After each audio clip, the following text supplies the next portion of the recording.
Global आवाज www.globalawaz.com। सरकार यो सदनलाई यति हेपेको छ कि यसको बयान गरी साध्य नै छैन। बारम्बार हामीलाई सदनबाट कार्यसूची आउँछ, ती कार्यसूचीहरू हटाइन्छ। कारण के भनेर हामी सम्मानितसँग सोध्छौँ, मन्त्रीको उपस्थिति छैन। सरकार सदनमा आन्दोलन भएको यत्रो समय भयो, त्यसको जवाबदेही पनि छैन। सम्माननीय प्रधानमन्त्रीज्यू यहाँ उपस्थित हुनुभयो, अहिले आज दिएको कार्यसूचीमा पनि मन्त्रीहरू सबै उपस्थित हुनुहुन्न। यो विषयवस्तु संसदले नै हेर्नुपर्ने विषयवस्तु हो।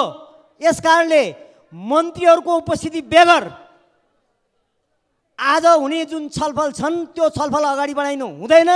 यो हाम्रो नियमावलीको ठाडो उल्लङ्घन हो। हामीले अहिले भर्खरै सुन्यौँ, सम्मानीयज्यूले निर्देश गर्नुभएको नियमावलीहरूलाई चाहिँ हामीले चाहिँ पालन गर्न पर्ने, सांसदले पालन गर्न पर्ने, सरकारले पालन गर्न नपर्ने। कहाँसम्मको अन्याय हो यो? सरकारले पालन गर्नु पर्दैन, सम्बन्धित मन्त्रीले पालन गर्नु पर्दैन।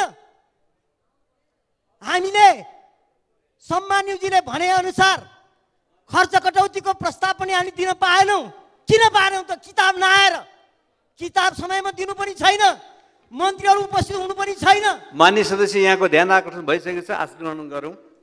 यस कारणले सरकारको उपस्थिति बेगर।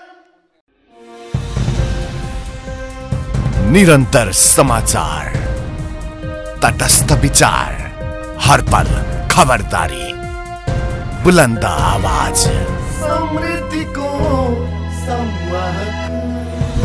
ग्लोबल आवाज www.globalawaz.com।